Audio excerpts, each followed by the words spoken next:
પોરબંદરમાં આગામી લોકસભાની ચૂંટણીના ઉમેદવારોના ચૂંટણી ખર્ચ અંગે તંત્રએ વિગત જાહેર કરી છે, જેમાં વોટની સાથે લોકો પાસે નોટ પણ માંગતા કોંગ્રેસના લોકસભાના ઉમેદવારે સૌથી વધુ ચૂંટણી ખર્ચ કર્યો હોવાનું જાહેર થયું છે.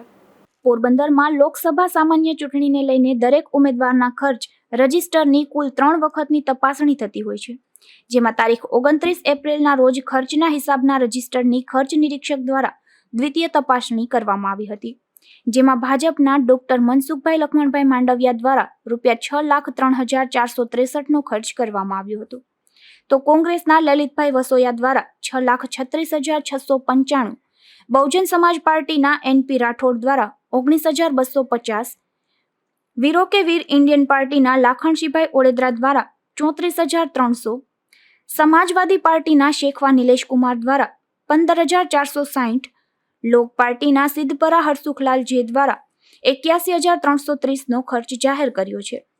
અપક્ષ ઉમેદવારોની વાત કરીએ તો જેઠવા બિપિનકુમાર દ્વારા ₹27,900, નાથાભાઈ બી ઓળેદરા દ્વારા ₹53,379, મહેમૂદભાઈ સૈયદ દ્વારા ₹27,710, રાઠોડ ચંદુભાઈ એમ દ્વારા ₹25,800, સોલંકી જતીનભાઈ દ્વારા ₹25,800 તથા સોઢા હુસેનભાઈ દ્વારા ₹27,560નો ખર્ચ કરવામાં આવ્યો હોવાનું સામે આવ્યું છે. તમામ 12 ઉમેદવારમાં સૌથી વધુ ખર્ચ કોંગ્રેસના લલિત વસોયા દ્વારા કરવામાં આવ્યો છે.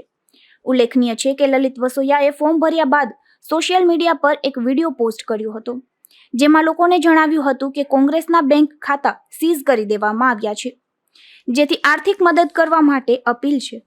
પક્ષના બેંક એકાઉન્ટ સીઝ થઈ ગયા હોવાને કારણે તે આર્થિક મુશ્કેલી અનુભવે છે, જેથી ચૂંટણી લડવા માટે આર્થિક સહાય કરવાની અને મતદારોને વોટની સાથે સાથે નોટ પણ આપવાની અપીલ કરી હતી. તેઓએ પોતાના બેંક એકાઉન્ટ નંબર અને સ્કેનર દ્વારા ₹10નું મતદારો પાસે ફંડ માંગ્યું હતું. મીડિયા સાથે પણ આ બાબતે વાતચીતમાં તેઓએ વોટ સાથે નોટ માંગતા હોવાની કબૂલાત કરી હતી. એટલું જ નહીં, પરંતુ બંને પાર્ટીઓના ઉમેદવારમાં આર્થિક રીતે પોતે નબળા હોવાનું પણ જણાવ્યું હતું. આમ પબ્લિક પાસે નોટ માંગતા નેતાએ ધનિક ઉમેદવાર કરતાં પણ વધુ ખર્ચ જાહેર કર્યો છે, જેને પગલે અનેક ચર્ચાઓ જાગી છે.